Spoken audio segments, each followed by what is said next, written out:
Welcome back, folks, to a brand new video.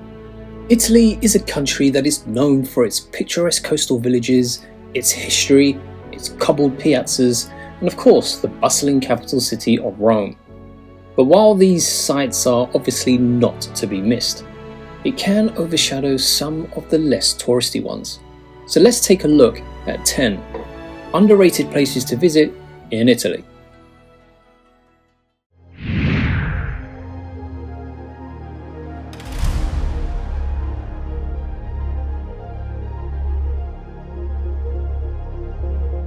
Number 1. Orta San Julio. The smallest of the Italian lakes, narrow Lago di Orta has a wonderful air and is far less touristy than Como and Maggiore. It's set on a little high point on the southeastern shore. The medieval town is a row of ancient stone buildings and cobbled lanes that's all built around a lakeside connected to Piazza Motta. It's also filled with tons of independent cafes.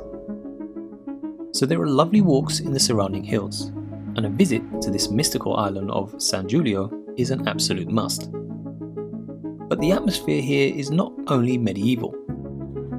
The town also is set up for up-to-date lively cultural events, but a perfect romantic break destination.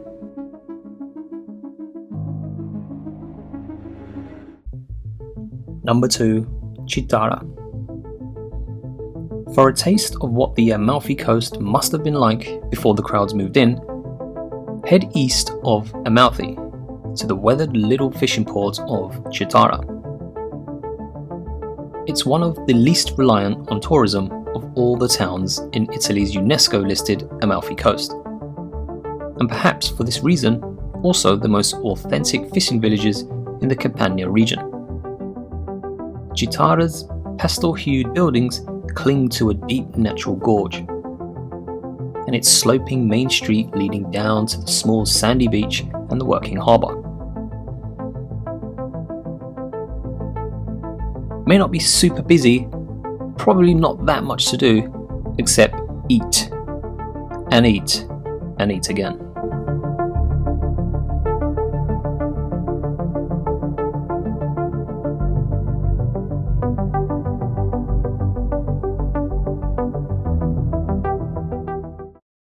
Number 3. Moena. At dawn and dusk, peaks of the Dolomites surrounding the town turn pink. That's why Moena is known as the Fairy of the Dolomites, in the heart of Val di Fassa. The town roughly has just over 2,000 inhabitants in the province of Trento and located in Val di Fassa. Moena has a lot to offer, but also from a cultural point of view. Now, what's worth seeing are the San Virgilio Church and its Gothic tower. And in summer, it's surrounded by green and flowered pastures. Winter, by the snow-covered Dolomite ranges. All year round, it welcomes anyone who's really enthusiastic about outdoor sports. Next up is Mantua. Now, this is a small town with big art, and it's the perfect type of destination in Europe for those of you seeking art and history. So Italy is usually overflowing with crowds, but in Mantua, the world is still and quiet. Surrounded by 3 lakes with a dramatic water reflecting cityscape of spires, domes, and towers. Now, the town's compact centre is the perfect place for strolling around. Cobbled lanes, pretty squares, and graceful buildings. And what I like is that Mantua is a very easy day trip from Milan, Venice, Bologna, or even Verona. And the highlight here is the Palazzo Ducale, Mantua's top attraction.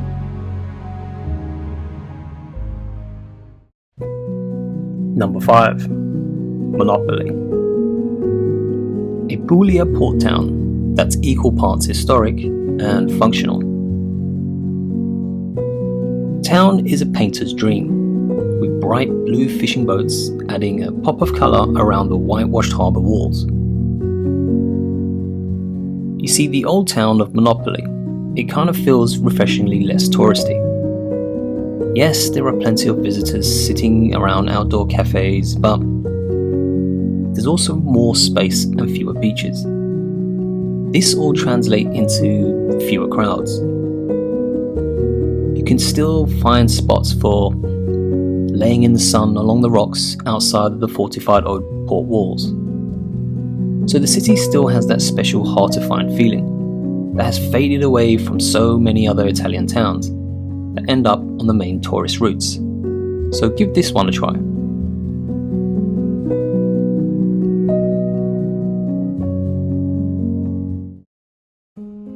Number 6. Cortona.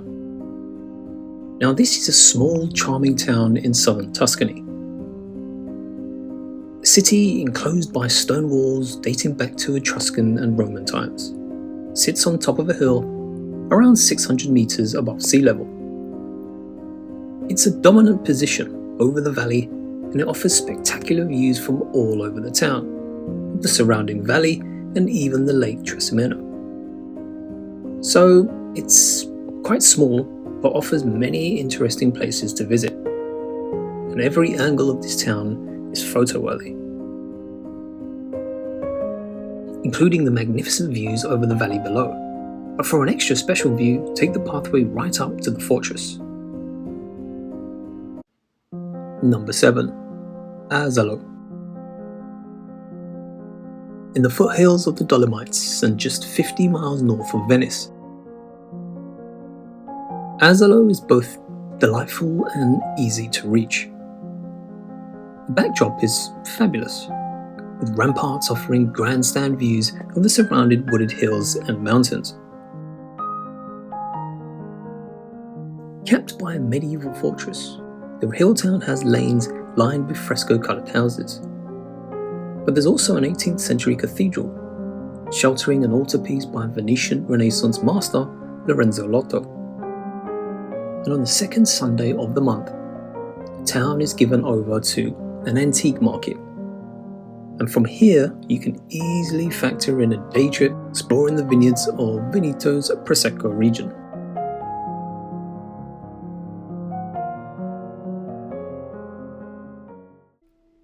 Number 8. Ragusa. Now this is a town of two faces. Sitting on top of the hill is Ragusa Superiore, a very busy workaday town. Sensible grid-patterned streets and all the trappings of a modern provincial capital. But into the hillside further down is the Ragusa Ilbla, a sloping area of tangled alleyways, grey stone houses and a Baroque palazzi on very huge squares, and is effectively Ragusa's historic centre, and it's quite magnificent. So this is very possible that it's the great place for a quiet stroll, where you are able to admire the picturesque town in peace.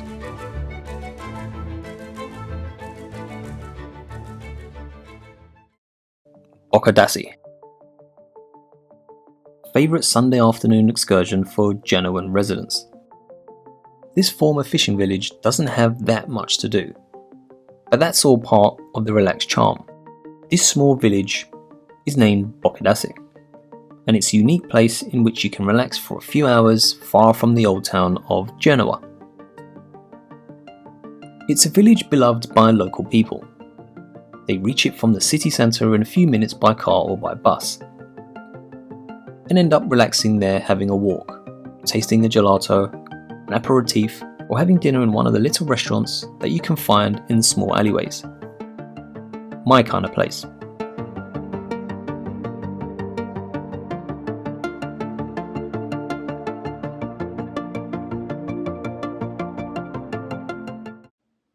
Number 10. Vieste. Set on jagged rocks overlooking the sea in southeastern Italy, Vieste is definitely worth a visit. And so are its surroundings, such as the Gargano National Park. The old town is an atmospheric maze of steep staircases, alleyways with washing dangling from the simple white houses, and it's a true gem to walk around. But once you've seen the village and its 11th century cathedral, you can relax in the sun in some of the nearby beaches. But one of the most popular things to do is to go on a boat trip along the coast. Because one of the most scenic beaches in the Gargona region showcases a dramatic sea stack.